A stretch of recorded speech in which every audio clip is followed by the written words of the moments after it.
to own it. Just wanted to take the time, learn all the things that I could about you. Now it's such a mess here. Oh, we are just stressed here. Used to be so easy with you. Thank you guys for returning to my show. Absolutely. We've talked about so many different things. You're the finance guy that we always stick to finances. Money man. Yep. The executive producer. He executive produced a couple films for the financial literacy film But everything's related to finance. And Exactly. I picked your brain so much. We'll try to have a little more fun today. Yes, absolutely. And so you guys, every time you guys get together, it's a fun time. So what are you guys working on now? 2024 Financial Literacy Film Festival. We've got that in the works. We're thinking Fresno, Madera, somewhere Central Valley to get it going. And Mr. David Foxx has sponsored, he's funded 2 short films. And we're looking for a crew and we're looking for stories now. So we're looking for 2 different crews, film crews, and we're looking for a story, a script, something that's going to fit within, the parameters of the Financial Literacy Film Festival. And Mr. David Foxx is paying to have them produced here in the Valley. And who's going to direct them? Well, exactly. Maybe you. Anybody who steps up. Anybody who steps up, and we're trying to handpick the proper people. Maybe it's an all-female crew. Maybe it's a certain whatever underserved. Maybe it's military. We don't know. Whoever steps up. A script about why women still make less than men. We could. Wage disparities. Absolutely. Hey, wage disparities. That's that actually is a good one. Topic for what we're doing. So, I love working with so many talented people, and that's really what I found after the years of doing the Financial Literacy Film Festival. Like when we meet you, I met you through the Financial Literacy Film Festival, and we'll meet all of these directors, even across the U.S. We've seen films submitted from all over the world to be a part of it, because it really brings up conversations, and that's what I love about it. So like during the beginning stages, like George is running around like it's like organized chaos. He's got it down. But through the middle of it, we're having really meaningful conversations of people like, oh, I can relate to this. I was like, well, there is an answer to this specific issue. It's like there's so many things that you can set off, even having conversations about little budgets or, getting out of debt or how to manage, student debt, things, or how to maximize at the end of the year so you're paying less taxes. All of that stuff kind of comes out of this Financial Literacy and Film Festival. Have you seen this movie Deja Vu with Denzel Washington? Not seen that yet. Okay, the writer of that movie, he submitted a film to our festival last year. Right. Oh, that's so awesome. Yeah, it was incredible. We're like, wait a minute, a Hollywood dude, without being prompted, I wasn't like, hey man, I don't know the guy. He That is so cool. Isn't that cool that works out? It was amazing. Fox is interviewing him, and I'm like, oh my God, did this happen? Like, we just invented this idea in Fresno. We just came up with this film festival. Now Hollywood types are like, wow, there's a platform for my little movie, because guess what? Hollywood's not trying to hear that type of message. Financial literacy, kind of it doesn't fit a genre. Mm-hmm. Right. But this guy, he's a writer, and he wanted to write this thing about how the government is like screwing regular people over. Right. And he wrote this film, and a nonprofit organization paid $15,000 to have that film produced. Wow. So before I was going around raising the money to try to get these films produced, now I'm like, oh my God, this Hollywood type guy got his own money raised and he got his own film produced. Now he's like, do you have some place, like, do you have a home for my movie? That's so Yeah. cool. They submitted That was it to amazing. us. He was looking for a Wow. platform. Like he's like, I've been looking for you guys. It's like I have this passion, myself, because I see people that are in the industry that really just don't know how to, manage, from project to project. Because several people are like transactional, like they'll work on a commercial here or they'll do a short film here, but they don't have paychecks coming in between. Yeah. So it's like my passion is to help people in the industry, and now you have that's a platform. part of that's a financial problem in and of Yes, itself. I mean, exactly. especially everything that Hollywood's been going through in the past 4 years. I was kind of blown away. This dude was being open with it. He's talking to Fox, and I was just an outsider watching this interview, and I'm looking at him like, dude, oh my God. He took advantage of the motto. It's to break the stigma of talking about money, but maybe he didn't quite know how to say that, or it was like inappropriate to say it to his Hollywood type friends. Mm-hmm. But the way he said it was like, let me make this short film, And that's what starts the conversation. It's the movie. You start talking about the movie, but that's what leads into, well, if you care about this movie, then you obviously care about finance at some level. Right. And that's what's breaking that awkwardness of it's really awkward to be like, hey, Sparkle, how much money do you have? Yeah. How much money do you make? You're like, bro. Welcome to my world. Yeah. It's weird. And I was explaining to you, Fox, my dad, if we were at the table and there was some money issue in the family, he's like, oh, don't talk about it. So all the kids are sitting there eating like, we don't know anything about money. Right. Oh my God. We didn't learn anything. We were kept dumb. Well, that's just kind of our generation. I mean, now we've gotten so more competent because of people like you. Yeah. We're hoping to use the entertainment for the education. It's a little bit easier to digest, when you've got that entertainment or that, infotainment, if you will. But even looking at you, you have multiple streams of income, and that's where we're trying to get people to look more at. Where the old model of you work for somebody for 30 years, you retire for another 30 years, like it doesn't work anymore. Right. It is a little unfortunate that everyone has to have side hustle and side hustle and side hustle, that we've gotten into that. Yeah, but you end up finding something you love. It's unfortunate if you're just doing it for the money. Right. You have a different spin on it. You're very entrepreneurial. So you might have a side hustle, but you're like, hey, George, okay, what can I do with $5,500? Yep. That's a flip. You're like, okay, with this amount of money, there's a level of a flip. Right. With 50,000, there's a level of a flip. With 500, there's a level of, okay, what can I do with this amount of money now? Right. But if you know people, if you know finance people, if you know entrepreneurial types, you're always kind of staying awake. You're kind of staying on top of, okay, you can do something, instead of you're just like, oh, got to get to my next gig so I can make money and spend it. Yeah, and it's really good too, because you tell us how to move money too. Right. Because I mean, I used to be the person. I think in our culture we sat on money like, oh my God, we have $5,000. You're afraid to let it go. Yeah, exactly. Under the mattress. Exactly. Don't look at my mattress.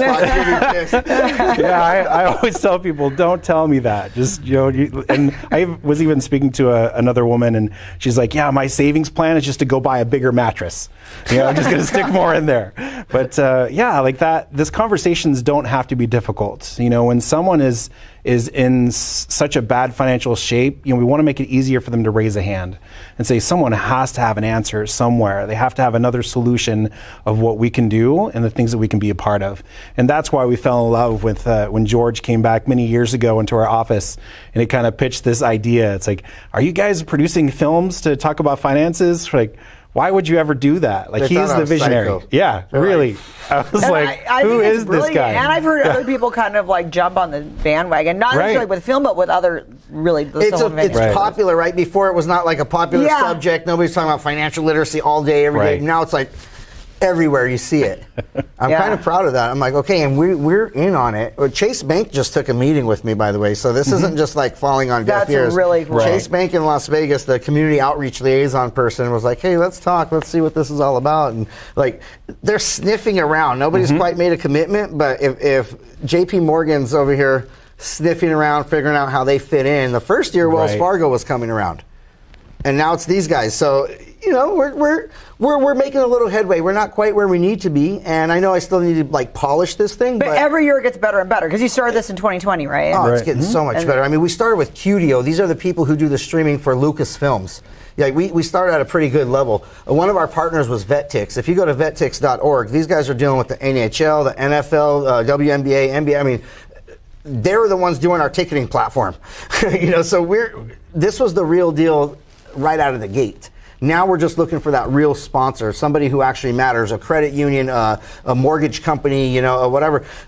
David Foxx and all of his friends have done a phenomenal job, but they're entrepreneurs. They're just self-employed people who are like, wow, that's cool. You guys are doing something cool. Where here's money. We don't understand how to do what you're doing, but keep doing that. Yep, here's some money. Definitely. So now we just need something to come in and make it official. Save Mart Center needs a sponsor. Somebody needs you need that one big heavy hitter to say, okay, now you guys can go do this everywhere.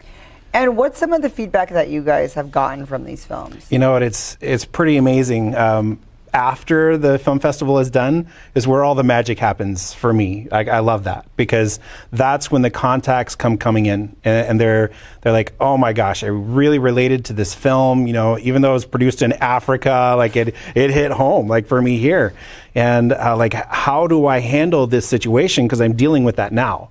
So being able to show someone their options, there's so many companies across the U.S. that will fit like one person's need or another, and it's our job just to show them the plethora that's available, and then they choose the path that's best for them. But we'll have this film, for example, this mother was trying to pay for her kids, and her son actually became a prodigy in basketball. So he was going to these really big banquets, and she didn't have enough money to actually get there. So it talks about her struggle to make sure, she was doing what's right and was there for her son. That hit home for me. Because my son now is, he's an all-star in football. He's at Clovis North. They're now 12-0, so they're playing their championships this week. But like me also being in that, I could relate to that. It's like I could relate being in this financial struggle and saying, what if I need disposable money? Like, where does it come from? And if I've got this pot that's just sitting there, how do I get it to work for me while I still am going to be needing to access it later? So great conversations. I mean, it's such a joy. Like once you make the film, what people don't realize is once you make it, it lives there forever. Like you put it on YouTube, you put it on Instagram, Snapchat, even on like I've seen them everywhere. But once they end up getting contact and more comfortability of being able to address issues that they have, then they're starting to really get information that can help them move forward. The feedback for me is like, what was that? I was not expecting that. Some of the stuff we had, it's like it's a show. It's a regular sitcom style show. Another thing is a film that you're not expecting in a financial literacy element. That's what I love about it. People are going in thinking, oh, another awkward, weird, boring finance talk, money talk thing. It's not that at all. So we need to do a better job of starting to explain the fun part of what this is. And what is cool is, let's say for instance you were part of a short film. You're part of an alumni. It's like you graduated college with those people. You're never going to change that. That director's always that director. That cinematographer, he's always that cinematographer. That lead actor, he's always going to be that lead actor. That lives on forever. That's the best part about it, is the people part of the festival are also the creators. That's not usually the case. When you submit a project to a film festival, it's just like, oh, our movie is that thing. Right. Well, this isn't that. This is our movie that we made with these people who are part of this thing, is at this thing, that's going to be at this thing with those same people at the... Right. It's freaking cool. It's this big family affair, and that's what I love about it, is I am helping random people, but it ends up being not random people. Like, I'm helping the people who I really know you in my real life. I really know David in my real life. So I'm helping just the people within an arm reach of me to do better financially. And hopefully they see that, as like a reflection, and they're like, hey, if something good comes up, I'm going to toss that George's way too. Mm-hmm. And it impacts. That's what it comes down to, is like, hopefully I'm going to help these people that I am around, and maybe they'll help me back. Yeah, he's so right. Like being an outsider to like the media industry, right? Like I had no idea how this stuff happens. So to even talk to your listeners a little bit, like you would be so surprised on what it takes to actually get this stuff out, produce it and write it. Like Sparkle just doesn't just show up and say, hey, let's produce a kick butt, show. It's actually, there's a lot of planning and detail in it, and so many people that are a part of that. The dance. Yeah, like doing the dance. And Drew, producer Drew back there, without him, this falls on deaf ears. Me and Fox are sitting in a car talking about the Financial Literacy Film Festival. Nobody hears about it. There's so many components that make it pop. It's fun to be able to see their commitment to the project, because that's what they love to do. Like that's also another stream of income for them. But the impact that we actually have with people outside of this is amazing. I have clients from South Carolina, from New York, from Florida, from Washington, from Puerto Rico, that all came from the Financial Literacy Film Festival. Like they just simply reached up their hands. Like, I have that situation. Now that you mentioned that, we know about the ripple effect. Something happens, there's a second and a third order of effect. Other things happen like dominoes. I got a phone call while I was in Puerto Rico. It was a lady from Kern County. Hey, George, how you doing? We need somebody to come be an instructor. You have a program called Teach, Coach, Mentor, and this thing called Financial Literacy Film Festival. We want to do like a version of that at our school. And Nice. I'm like, So Right. now you're doing curriculum. Finally. Right. That was amazing. That was the goal. That was the end goal. It's like we can do a financial literacy film festival, a special version of one at every school. McLean can have a different one than Clovis North because they're different. Right. They can have a different version. Their students would make different films about finances because their struggles about money are different. Right. Very much. That's how unique this is. It's like, wow, every single high school in the United States can have this. Well, anyways, this lady calls me up, and I get there. I get to Bakersfield, to Kern County from Puerto Rico. I was living there at the time. I fly in, and she's like, "You're not Puerto Rican." I'm like, "No, I'm Armenian." She's like, "This is for the migrant education program. Like, we need a Spanish speaker." I was like, "Buenas tardes, me llamo Jorge." And she's like, "Claro que sí, okay, come on in." We're like, That's "Come on in." hysterical. Wow. And I get in the class and I speak enough Spanish to run the class. And we did the Teach, Coach, Mentor program exactly how we did for the Financial Literacy Film Festival for training people for the film. They loved it. We made projects. We made an actual newsreel. We interviewed a local business owner in Lost Hills, California. Oh, wow. The school paid me. I was like, oh my God, I got paid By the school, for a that's- job. So like from the Financial Literacy Film Festival, for me personally as a small business owner, it did create that stream of income, but really it opened up the program finally. It made it real. Kern County, a county from the state of California is now paying for this curriculum, is paying for this type of next level education. Because why? These children now who usually are voiceless, they're educated on how to make content, make a movie, make a short film. They can tell their own stories from their own perspective at age 5, 6, 7, 8, 9, 10 on up. So it's beautiful, you know, like the insight that school has to call somebody in and say, you know what, we have a budget for this.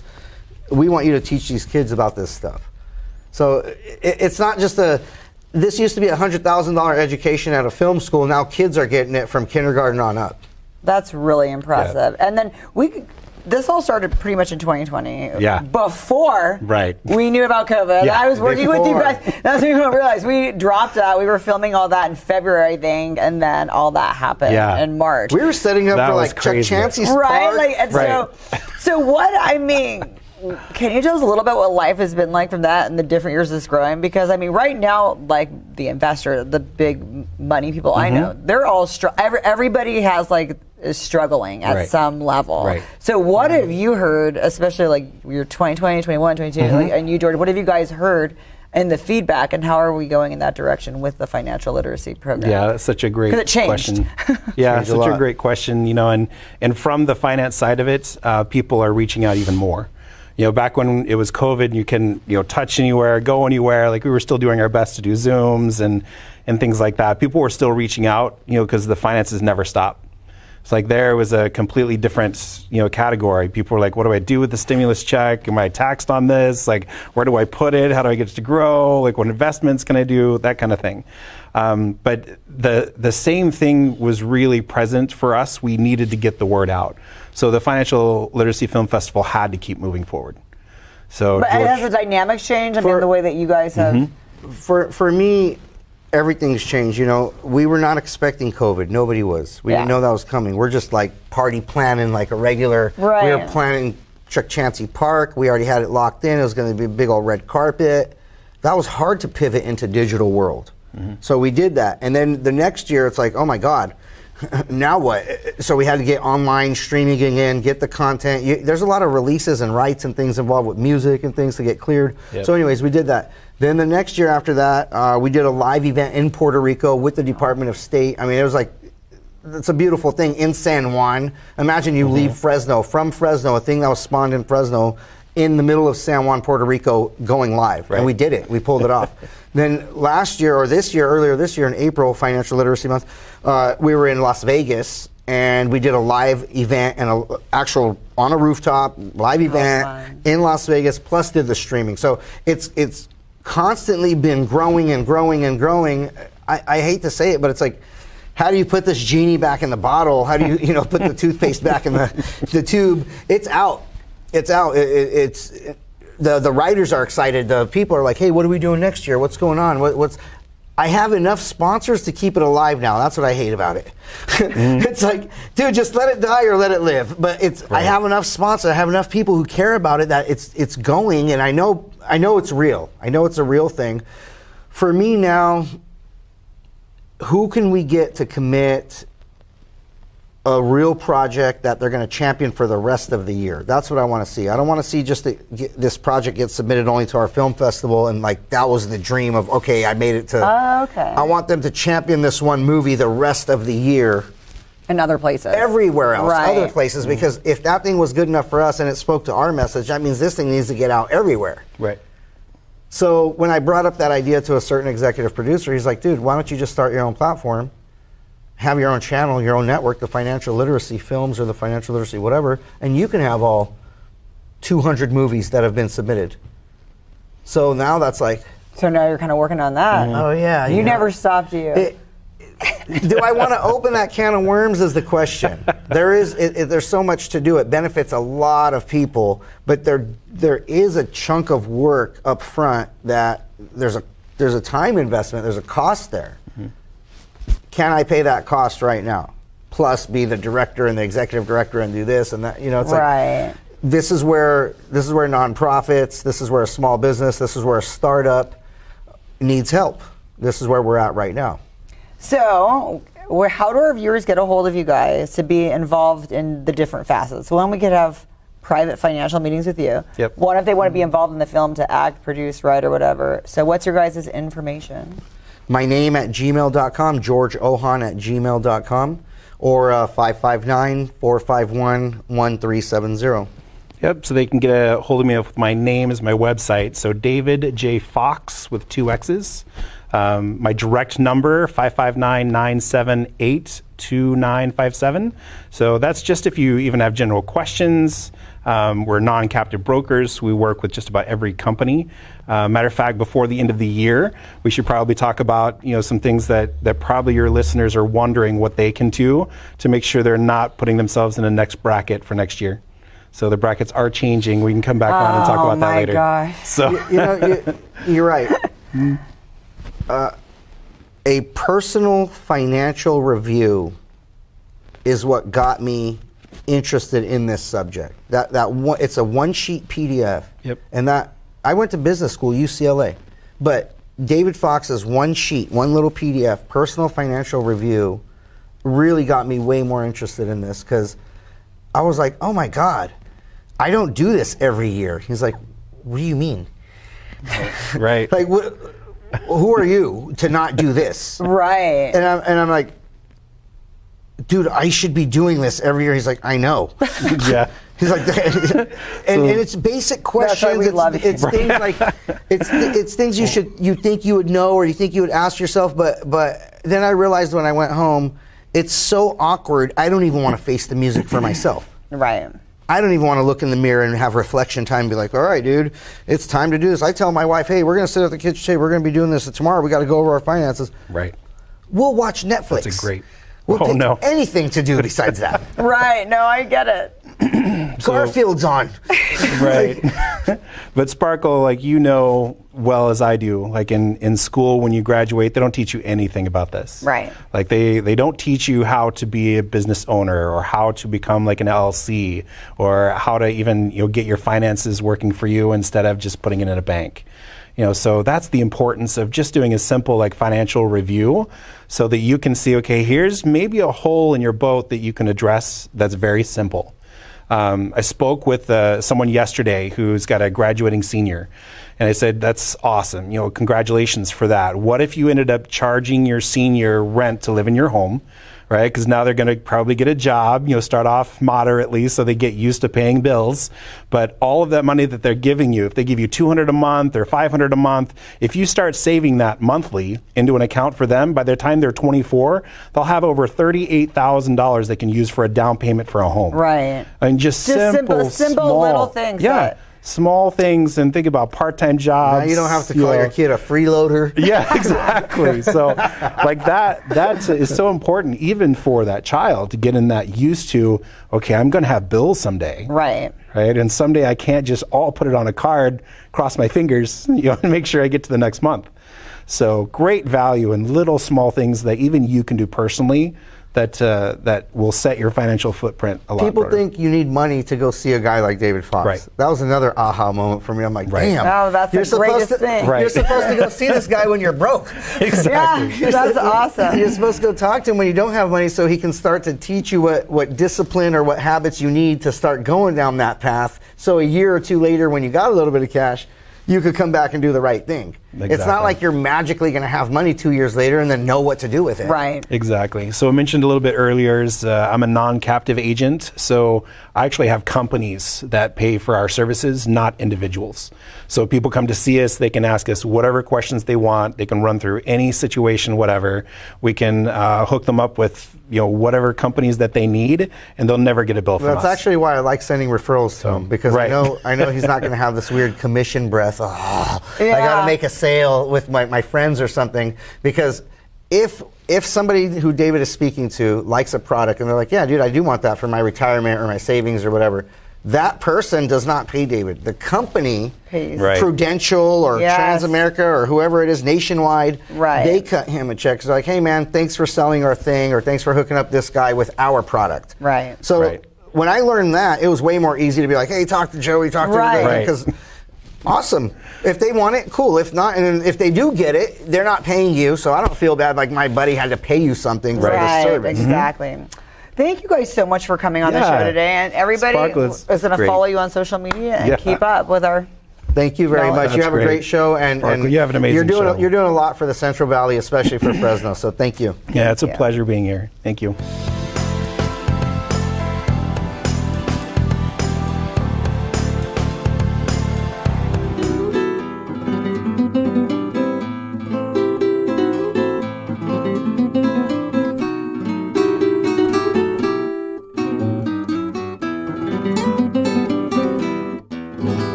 Well, thank you for bringing this to me, Gladys. Okay, You're so very what do we welcome. got here? We have all kinds of cool things.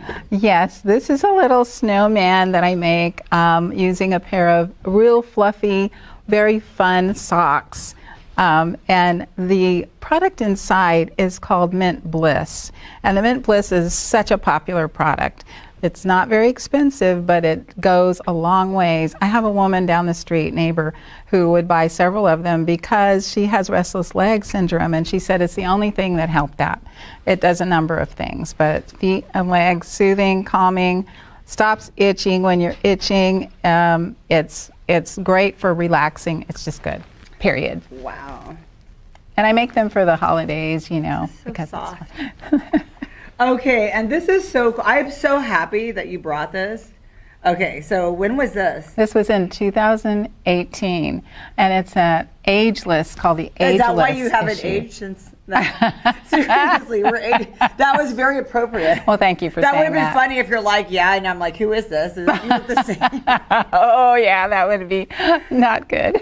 So tell us about these products, because any product you're endorsing, I definitely want to get some of that. Okay. Yes, Mary Kay Cosmetics. I've been with the company now for 19 years, and I love every minute of it. I've met the most amazing people, and I've been able to make money, and I've been able to help my family with that. I have grandkids. I have a busy life, very busy life, and this allows me to work on my own time and yet earn income. I can even go out of town and make money, which is really, really fun. But the people that I meet, both my customers and my Mary Kay friends, are incredible.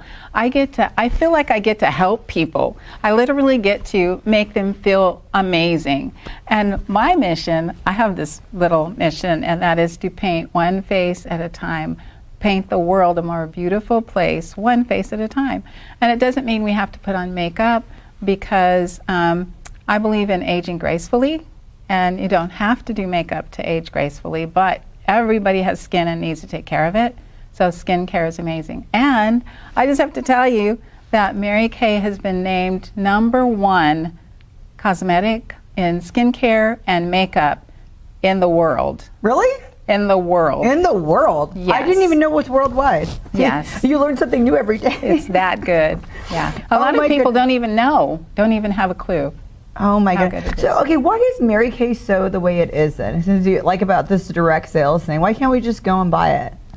Because Mary Kay believed in helping women to succeed in the work world, and to do it on their own terms, and to be able to put God first, family second, career third, whatever is most important to you, in the order that it needs to be, so that you can actually make money. You don't have to give up anything. You don't have to give up being a woman. You don't have to give up making money. You don't have to give up your family, being with your kids when they need you the most, and have a life of your own. So many people work, we call it a 9 to 5, which is, it's like you're working all the time and never get breaks, and people need to be rejuvenated. And there's so many women that this company has helped. Well, that's what this whole episode's about, the multiple streams of income. So. Yes, absolutely. Right. So how long have you been with them? I've been with Mary Kay for 19 years now. And exclusively, or do you do other things as well besides Mary Kay? Well, pretty much it's exclusive. Because I'm like, making this, I mean, come on. Yes, this is part of my Mary Kay business that I incorporate into my Mary Kay business. So you make this, I love that. That is so smart. Thanks. Wow. It's a lot of fun. I get to, because I love making things look cute and pretty, and so I'm able to do whatever I want to do with it. And I love that you make this a lifestyle. That this is obviously not just a product you're selling, because look at the proof is in the pudding. That's so cool. How did they find out about you? Didn't ask you to be a part of it. Did they buy Mary Kay from you, the CV Lux people? No, I had a friend that is part of the CV Lux. I believe she's a producer or an editorial person, and she thought of me when they were doing the ageless issue.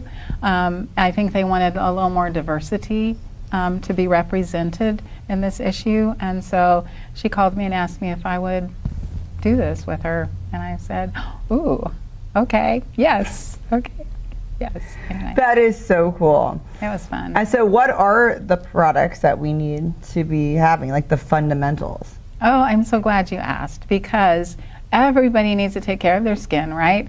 And there's 5 steps to healthy skin: cleansing, exfoliating, toning, moisturizing, and protecting. So you need all of those 5. If you have those 5, you're pretty much taking care of your skin. So what we do is Mary Kay is incorporated into the first product, which would be a cleanser. And it's called an age-fighting cleanser. We have like 5 different lines, so it can meet anybody's needs, whether it's a young person, a kid, or whether it's a person that's older, like myself. And so it's basically the cleanser that most people will use that's age-fighting, does 4 things at once. And that's really great, because women don't have a lot of time to spend in the morning, whether they have kids or whether they got to rush off to work, whatever it is, busy women, right? So having 4 things in one product that cleanses, exfoliates, tones, and brightens the skin with one product. And then after that, we need a moisturizer. That's the basics of it. However, we do need the protection step, which is the sunscreen protection. We need the antioxidants in our skin. There's just a myriad of things that we need in our skin to help it to be the best it can be. Yeah, for sure. With makeup or without. So right? you focus a lot on what's underneath besides the Yes. makeup. Because, and so, okay, this is all for women. Do we have stuff for men as well? Oh, yes. Okay. I'm glad you asked me. That's a great question. Yes, we definitely have products for men.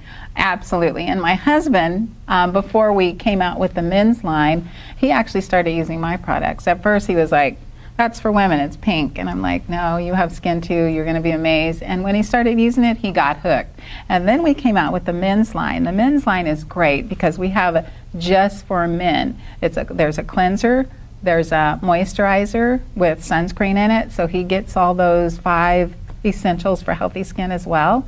And then we had an eye cream for men. Now they would use the regular eye cream. And these men need the eye cream. Everyone's getting very wrinkled around the eyes. So Yes, sorry. So exactly. sorry, man, but I've been noticing it like big time. Yes. There's even this one guy who, he was a director's husband, and he was like, I want to see if this really works.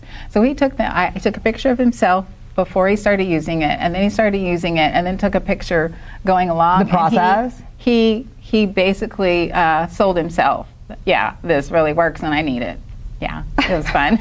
I love that. Oh my gosh.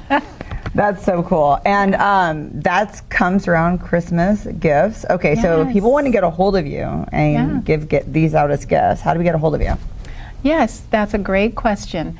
First of all, I want to say that as consultants, Mary Kay has standards, and one of the standards that she started the company with is we will never take anybody else's customers, because the basics is do unto others as you would have them do unto you. So if somebody's out there and they have already a Mary Kay consultant, go to your Mary Kay consultant. Okay, so if call you don't, her. But if you don't, but I've had people throughout my life. I actually don't have anyone right now, so. Oh, okay. Oh, And I know fabulous. everybody, so that's, I mean, yeah. So Yes. if I do know a Mary Kay consultant, they have not come forth that they are one, so. So you'd be the one. Okay, so I would what's be the your one. information? So my name is Gladys Morris, and my phone number is 559-213-9681. And you can even Google my name. I think I'm on Facebook. You can find me on Facebook. You're everywhere. Yeah, Okay, so I have a website as well. Yeah. if we want to get this by the holiday, how quick do we have to get a hold of you if we want products? Well, I am a consultant that actually keeps product on hand. Okay. It's not a must, but if you're So going to you really usually- take care, Because you've been doing this a while, so because I've been doing it for you a while, have a so I've collection. built up Okay. a store. So they can contact me just Thank about God. any time, and I can take care of them quickly. That's My awesome. customers love me because when they call me, it's like, oh, I need it like yesterday, and I'm going out of town tomorrow. Can I get it? And I make it happen some kind of Man. way. Unless I'm out of town. I mean, I do whatever I can, and so they love that. Oh my gosh, this would have came in handy a few days ago. I was trying to get somebody like a birthday present, and I was like, Yes, and I keep a few things wrapped for that very reason, because women always, always need something. wait, so we can get everything wrapped as well? That's amazing. Yes, I love wrapping. I have a lot of fun doing it. So if you called me and you wanted a special something for a special somebody, I would ask you a few questions, and then I will make it beautiful. And most times I put in extras just to make it really gorgeous. And then I have never had a problem with anybody saying, oh, I don't like that. That's not quite what I had in mind. Usually people are like, whoa, I love it, and then they come back for more. Well, and I just love that you have stuff for men too now with Yes. the because I don't think anybody associates Mary Kay and having stuff for guys. So for men, for the holidays, I make $1 million man basket that has everything in it for the guys. It's really fun. Oh my gosh. Yeah. Well, I am definitely gonna purchase some of that. Yes. Okay. So, are you also Facebook and Instagram? I am. You can find me, Gladys Morris, at, my email is gladysemorris@yahoo.com, but what is my Well, what I was kind of asking about the Facebook, Instagram is, do you Yes. actually kind of put some of the stuff out there so we can kind of get like a little teaser, a little taste of like some of the new products you have? Yeah. Okay, so you are good about like putting that out there. I don't do it a lot. I do mostly Facebook more than Instagram, but now I'm learning all this, right? And so I've connected them, so now it will show up.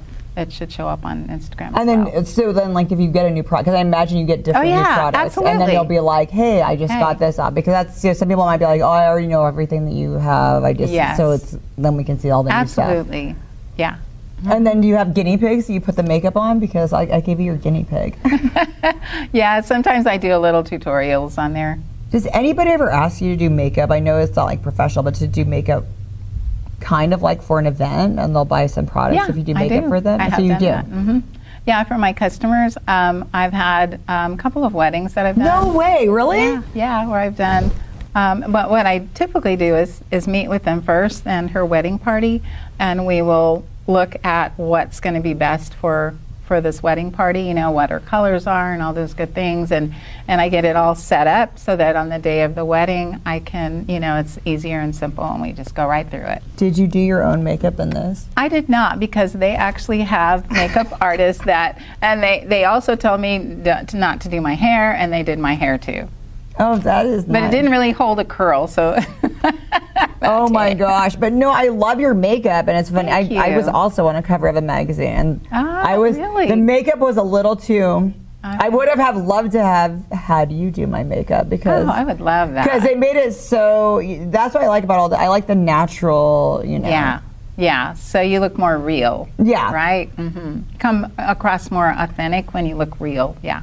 I'm Armenian, so everyone tries to make me like Kardashian up when I get these girls doing my makeup, and I'm like, that is not how I want to look. I'm not going to a club. I'm like, there's a magazine cover. That's funny. So no, but you seem really good at that, so that's cool. I would love to see. It. So you do have some of that on your social media as well. Some of the I the do. weddings and stuff that you've done. Oh my gosh. I need to do more of it. I'm learning to be more consistent on there. Yeah. But that's a big commitment to do. It like, is, but it's important. Yeah, and even just to do like weddings and parties like that, like that's, I don't even know, that's a lot. But it's fun. I love it. I have so much fun doing this. It's not stressful? No, not at all. Like, well, because basically I can pick and choose, but, you know, and so I don't stress myself out. But I love taking care of my customers, so it's like I love taking care of the needs of people. You know what I mean? Right. And it makes them feel great, and it makes me feel great too. So have you done Iris's makeup? I have not, but we did do facials, and because I do facials too, and that's a pampering session for Oh, for that's women. right. Okay. Yes, I do that, and then I do. Usually, I don't combine the facial with the skincare, teaching about how to take care of your skin with skincare, and together with a makeover with makeup, because it'll take longer. Do you do his and hers facials as well? Yeah. Are you serious? Yes. Because that'd be a good gift. to give. Absolutely. Absolutely. So we could book you to do that. That would be great. Yes. Absolutely. Yeah, there's just all these gift ideas going through my head right now, because I was kind of at a lull. Everybody I know has like a December birthday and goodness. Christmas, so it's like. I am your gift person. I can take care of all that. I love it. And I have something called the 12 Days of Christmas too, which is really fun. So what I do is I make a gift for, I talk to the person first and find out what it is about the other person that is special, or what they, you know, so I can figure out the products, because especially if it's a guy. If it's a female, she's pretty good about being able to tell me exactly what she wants. But for a kid or for somebody else, it doesn't matter. For a guy, whatever, whoever the person is that you're gifting to. But the 12 Days of Christmas is 12 gifts that's wrapped beautifully, and it goes with a little poem with it that talks about the 12 days of Christmas, my true love, you know, that. And then, so for each day, they can start 12 days before Christmas and unwrap one gift. Or she can, the gifter can give her all 12 gifts, and she can just pick whichever one she'd like to unwrap, and do them all at once on Christmas Day, or start 12 days before Christmas. And it's so much fun. And I'm telling you, the guys, it makes them look like a prince. Wow. Yeah. They score a lot of points when they do this, honestly. My chiropractor, he loved it. I did that for him 2 years in a row, and he says, you just don't have any idea what that did, how good that was for me.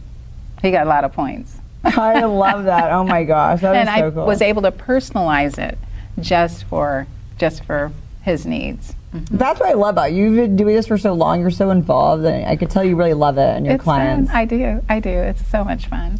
Well, thank you so much for coming to the show. We are all going to follow Gladys, and it was so great to meet you. Thank you for my present. You're welcome. Thank you. This is awesome. And if anybody would like to make a little extra money and do what I do, hey, I train. Okay, so we reach out to you for if we want money or gifts. I like it. Exactly. We can take care of that.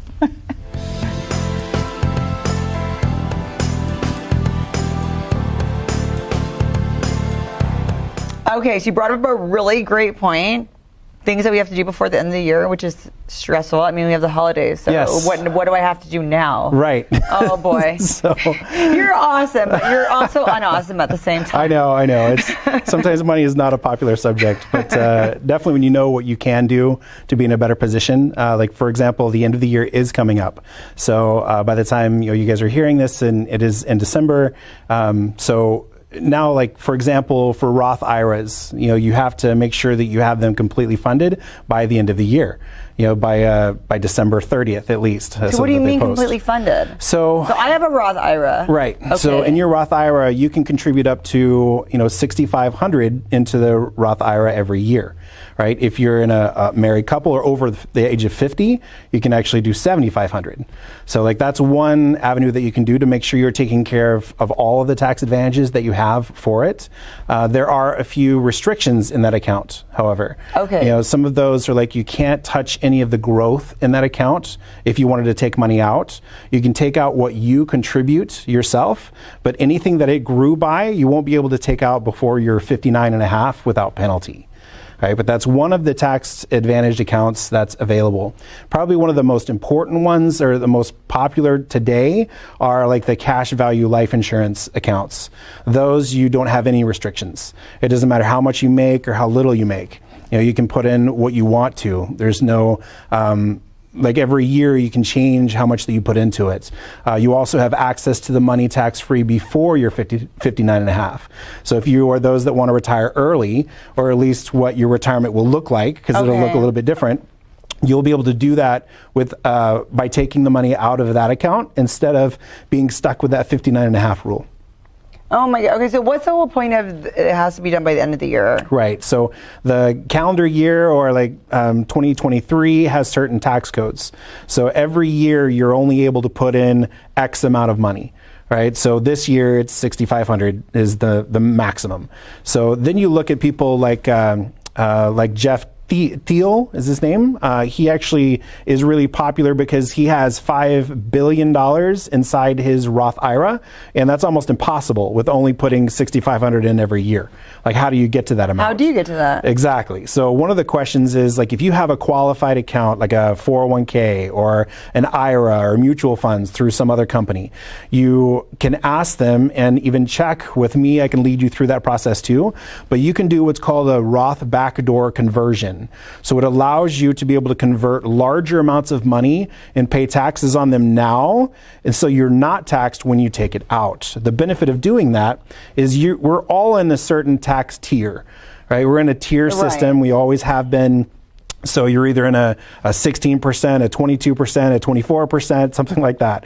So if you're in that tier, you have a certain amount of money you can put in until you're at the next spot. So if you can roll over enough money to still stay in that tier, then you're actually maximizing the taxation on it, because in your future, you have no idea where the taxes are going to go. Most people I ask them, do you think taxes are going to go up or are they going to go down?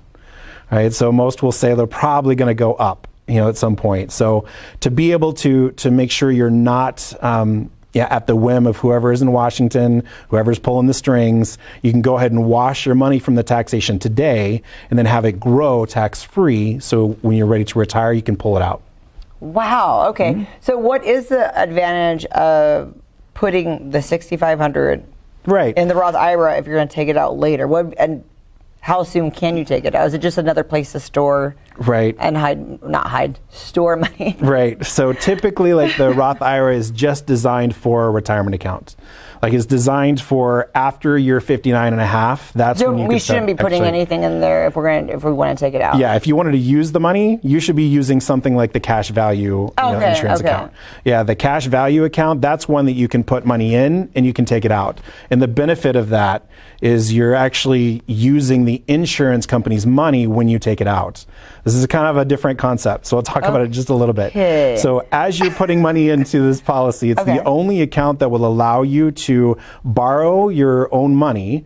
So when you borrow the money out, the insurance company is still going to give you 100% interest on what it is that's still inside the account. So let's say that you had $100,000 inside the cash value policy. You take $50,000 out to invest inside a property or Airbnb or something like that. So your account, even though you remove the $50,000, it's still growing, like the $100,000 is still there. So that's the great part about it. And that's why investors love it, because that $50,000 they took out, you're doing exactly what the bank has been doing all along. As soon as we put our money in the bank, they put it to work right away. Right away. Day one. We should be doing that same exact thing today. So these are all things that we can do before the end of the year. It is a little bit more complicated, so talk to a professional that can do that for you. And there's so many companies that do it, so you just find the one that's going to fit your future needs and current, and then definitely get it to work. Otherwise, money just kind of sits there inside the national bank account. Average is 0.006% is what we're making on it. It's ridiculous. I'm still a little bit confused about the end of the year thing, because basically you could put money in at any point to the Roth IRA, even though there's a cap on it, right? Yes, but after you get to the cap, you can't put any more in. So like at the beginning of the year, if you put $6,500, that'd be it. You wouldn't be able to put any more into it. You'd have to wait till the next year. So that's we should structure our brain to think about the end of the year, and not even the end of the tax year, the end of the actual year. Even the taxation, like with certain accounts, like if you're a business owner, you can actually set up accounts for your business to pay yourself through loans instead of an income. Kind of like what Meta is doing, and like those guys who are making all the funds. So if we're talking about their accounts, they end up paying themselves a small amount of salary that they pay taxes on, and they loan themselves the rest of the money out of their accounts. So that's why they're able to have millions and pay nothing in taxes. Wow. So there's a lot of different benefits that you can do, but the end of the year is kind of important. So if you haven't sat down with someone that can kind of guide you financially, definitely reach out to me. I'll show you the accounts and look over yours if you'd like to see what you can do. Even with your current 401ks held at your company, you have options in those as well. But the worst thing that people do all the time is like when they start a new job, they get a 401k, they set it, they forget it. They don't do anything with it. So I've even met people that have like Roth IRAs and didn't realize that you actually have to invest the IRA. It's like you don't just set it up. Like once the money is there, you have to actually put it into something to get it to grow. So that's important too. And too. you teach us how to let it grow. Yes, exactly. So something that is also very popular for the end of the year is setting up child accounts. Like if you have a brand new baby, 8 days old or older, they're called Rockefeller $1 Million Baby accounts. Because if some grandmother is just putting small amounts into it every month, imagine having an account that's able to compound for 60 years, right? It's going to, like Albert Einstein calls it the 8th wonder of the world. Compounding interest. Just get something working where you can access it. Like if they go to college, they need money, they pull it out of the account. If they need to buy a car, if they decide to be an entrepreneur, maybe they want to open up a podcast and follow your footsteps. Then they'll have this available cash available to them now as they're able to put that into investment and still have it working inside that account. Wow. So yeah, pretty amazing. So, that really is. That's really interesting. There's some other things we need to look out for next year. The tax brackets are changing a little bit. The highest tax bracket didn't change, the 37%. So if you're in that bracket, you're kind of stuck there, unless you're doing some things that we were talking about just a minute ago. If you're around the 22 to 24% bracket, it's changing to $100,525. If you're making more than that, even as a single or as a married couple, you will be forced into the next tax bracket. So instead of doing that, there are several things that you can do to keep yourself below that. Like what? And putting that money to work. For example, like the cash value life insurance. You know, So if you start putting it in these different things. start putting it into there so you wash it from taxation forever. And now if it gets to $2, $3, $4 million in the future, now you've got this stockpile of money that you can pull out with no taxes whatsoever. All right, and then what happened last year? Because the year before last, which I guess 2022 or whatever, got a lot back in taxes, and the money didn't change, and then everyone got. Yeah, exactly. This, what's happening this next year? We're not going to get our taxes, our tax return back, or how's that going to work? Right. Well, my advice is to file as soon as you possibly can. You know, most employers have until January 30th to produce, you know, documents for you to file taxes. Some will actually do it sooner. So if you're like self-employed, like yourself, just try to get it done as quickly as you possibly can, because you'll actually get it back. The IRS, you know, they have a lot faster turnaround time at the beginning because everyone waits.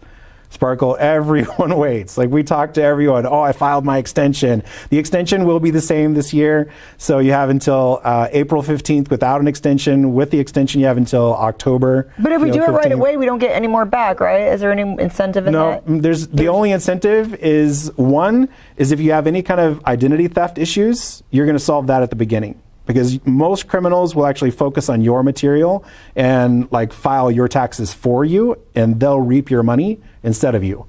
So a lot of people will find out, like, if they have identity theft, that'll be an issue. So that's one thing that you can do to combat that. File it early. The second was you're going to get your money back a lot earlier. Some people treat it like a savings account, which is crazy to me.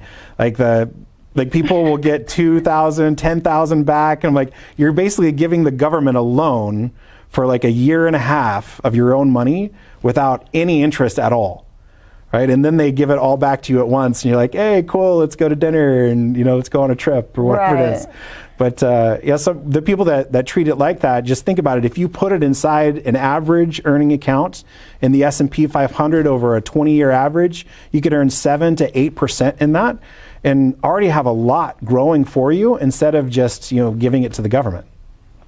So there's a lot of tactics and strategies around things that people could do but just don't. And the biggest thing is to not be in the upper tax bracket, is to put your money in a place that you don't have to. So they're doing amazing things. We could kind of go into those, but like the business accounts that, like, if you're self-employed, we should definitely talk, because there are so many things that you can do. Like, one thing you definitely don't want to do is like get a Groupon for your CPA. Right? Like, you don't want to discount the person you're working with. Right. Because they can make or break it. You know, there are a lot of tax codes that go unrecorded just because they didn't know, or they weren't asked, or, you know, things like that. So, like, if you have kids and you're an entrepreneur, you should be writing off their salary. You should be paying them a salary. You can pay them a nominal salary up to $1,000 a month. Wow. So that's $12,000 you get to write off for the year. Write-off? Yeah. Just giving your kids an allowance? Exactly. No exactly. way. So it's amazing.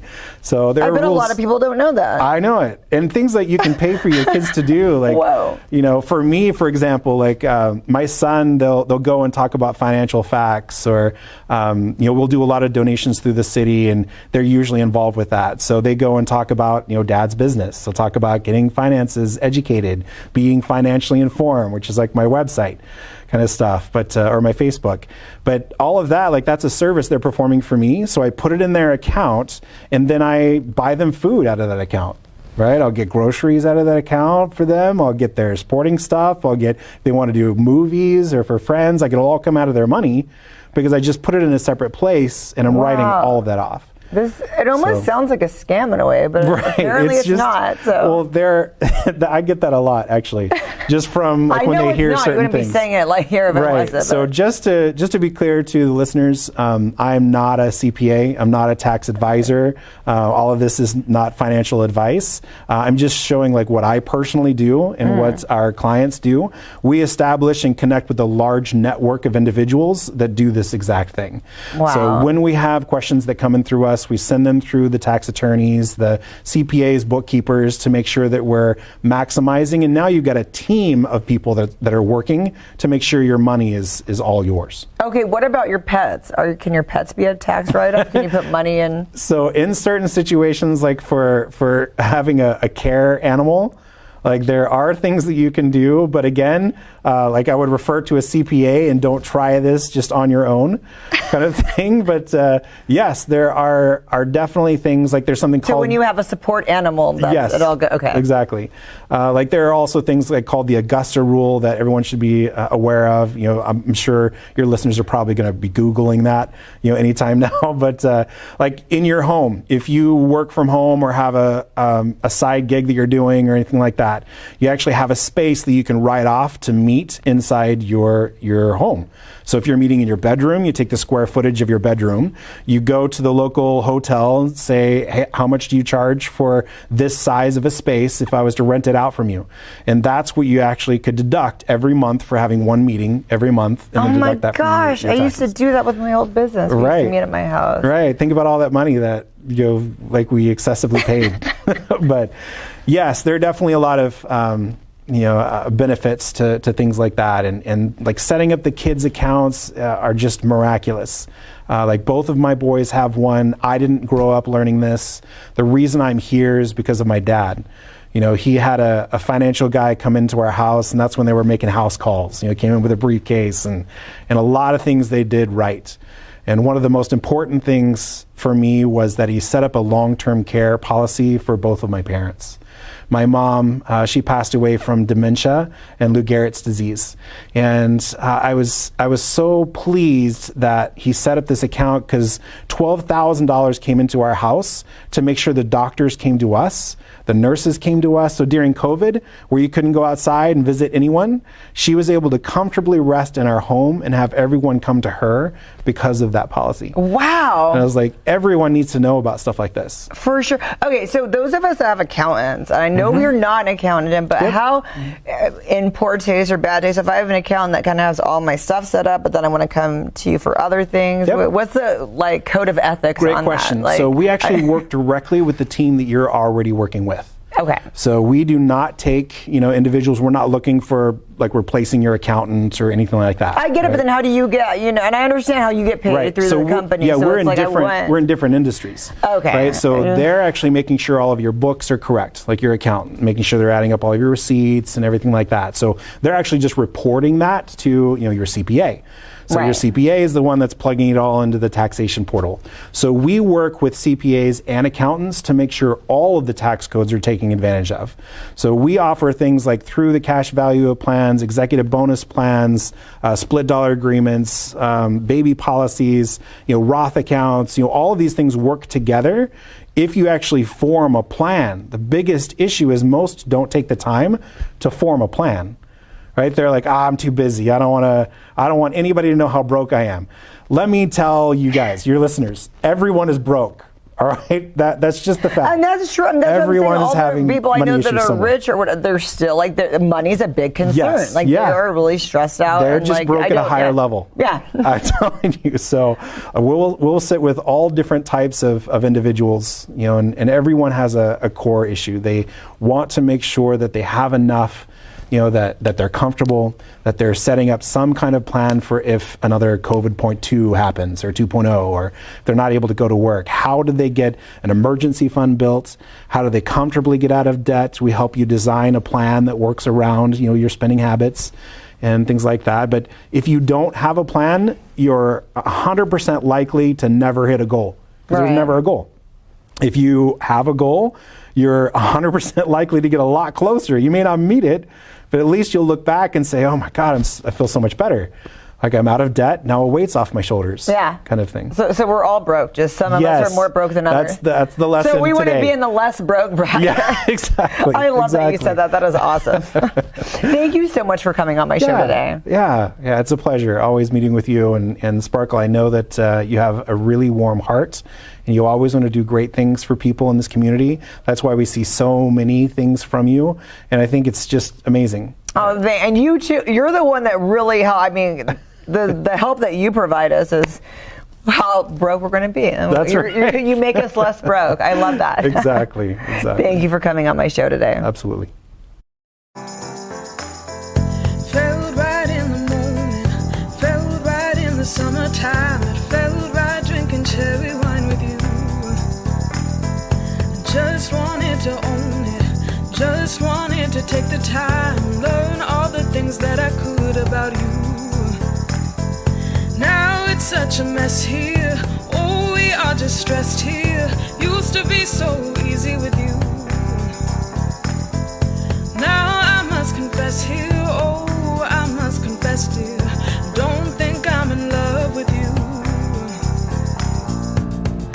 Winter is coming and I don't know what to do. And there's no more use in running, no more running to you.